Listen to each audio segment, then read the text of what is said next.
Bonjour tout le monde. Guy Pierre-Luc Lafrance de la France Communication.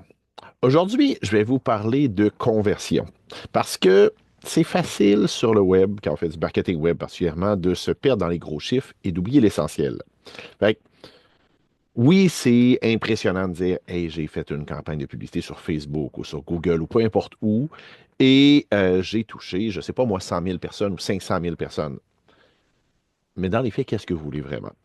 Est-ce que vous voulez toucher des gens ou vous voulez aller chercher des clients? Il y a des stratégies de visibilité, là, mentons-nous pas, quand vous sur vos médias sociaux et tout ça, on n'est pas juste en mode vente. Mais quand vous payez, quand vous faites de la publicité payante, que ce soit sur Google Ads, sur Facebook, sur LinkedIn, ben vous êtes dans un business de résultats.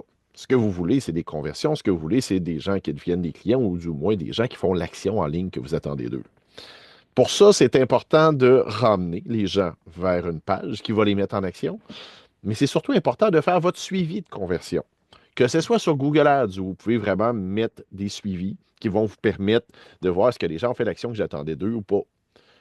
Que ce soit sur Facebook avec le pixel ou LinkedIn qui a un équivalent au pixel. Il y a un petit truc. Si vous voulez vraiment être sûr de voir les conversions, de bien suivre, assurez-vous d'avoir toujours une page de remerciement après l'action que vous attendez d'eux.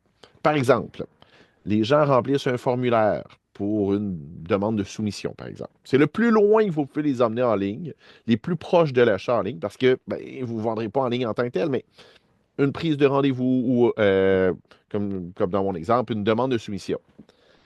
Une erreur que les gens font, c'est que souvent, on remplit le formulaire et on reste sur la même page. Le formulaire disparaît, on a un petit texte, merci de nous avoir contactés. C'est difficile dans ce temps-là de faire le suivi de conversion. Ce qu'on conseille, c'est quand les gens ont rempli le formulaire, ils se retrouvent sur une page de remerciement. Cette page-là, mais c'est ça votre signe. Quand les gens se retrouvent là, la seule façon de se retrouver là, c'est d'avoir fait l'action que j'attendais de toi. Donc, on peut en déduire que ceux qui se sont rendus là, c'est des gens qui ont été convertis.